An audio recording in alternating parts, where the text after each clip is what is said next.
بناوی خی گەورە میهرەبان دیارە ئێمە بە خۆشحاڵیەوە بانگهێشتی بەرپرسان لە ژووری بازرگانی لە کێتی کارگەکان لە ئەو نەقاب و سندیکایانەی کە نوێنەرایەتی کارگەکان و بەرهەمی خۆماڵی ئەکەن لە هەرێمی کوردستانە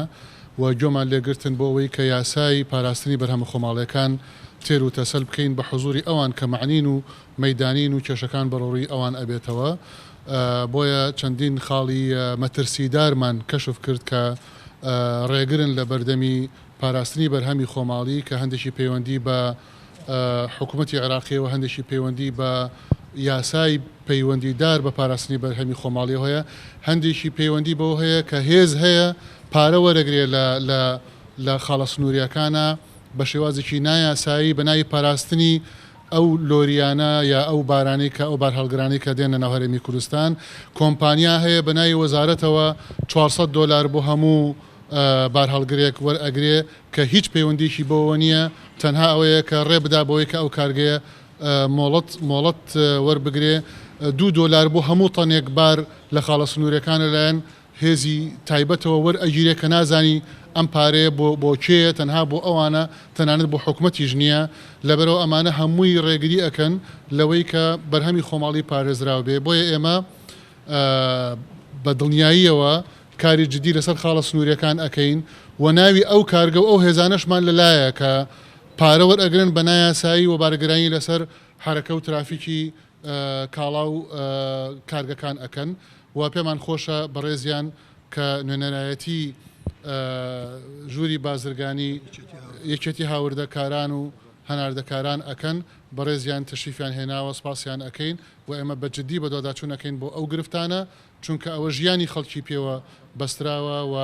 بارگرانی لەسەر خەڵکی هەرێمی کوردستان و لەسەر کارگەکان و بەرهەمی خۆماڵی دروست بەداخەوە سەروەری یاسا لە هەرێمی کوردستان لە بەردەمی پرسیاری جددیدایە و تەنها لە 130 یاساکانی پەرلەمانی کوردستان لە هەرێمی کوردستانە جێبەجێ ئەکرێ گرفت هەیە هێز هەیە کۆمپانیا هەیە دەستگای دەستڕۆشتوو هەیە ناهێڵێ یاساکانی پەرلەمان بە پێی پێویست جێبەجێ. زۆر سوپاسان دەکەم سوپاس لە بۆ لێژنەی ئابووری و بازرگانی پەرلەمان کە ئەوان ئێمەیان داوت کردبوو بۆ ئەوەی گفتوگۆ لەسەر یاسای هەموارکردنەوەی یاسای ژمارە 11 ساڵی 2010 لە بواری پشتیوانیکردنی بەرهەمی ناوخۆ گفتوگۆی لەسەر بکەین و سوپاسیان دەکەین بۆ ئەوەی لەبەرەوەی یەکەم جارە کە پەرلەمان و حکوومەت ڕێی ڕێکخراوەکان وەکو یەکێتی هاوردە و ناردنکاران یا ژووری بازرگانی لەسەر ئەو بابەتانە وەربگرێت بێگومان ئەو بابەتانە بابەتی زۆر گرنگن کە ئێمە لەبەر ئەوەی ئێمە وەکو بازرگان یا وەکو خاوەن کارگە هەموو ئەو کێشە و گیرروگرفتانە هەیە ڕاستەوخۆ بەر ئێمە دەکەی و ئێمە ئاگادارین بۆیە ئێمە ئەوڕۆ لە گفتوگۆکاندا ڕێی خۆمان لەسەر خاڵەکانی کە پەیوەستە بە هەرێمی کوردستان و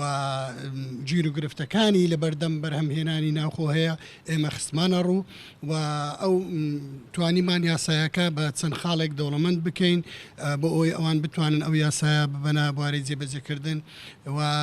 ڕخنەمان لە هەندێک لە خاڵەکانی یاساکە هەبوو گومان ئەوان لەوانەیە ئەو ڕخنانەی ئێمە بە هەند وەربگرن لەبەر ئەوەی ئێمە بە تەواوی ئاگداری گیر و گرفتەکانی و بەرهێنەرانین و خاوەن کارگەکانین و لە ڕووی بازرگانی و دەمانەوێت هاوسەنجی شەبێ لە هەمان کادا لەلایەن لە بازرگانی و پیشەسازیدا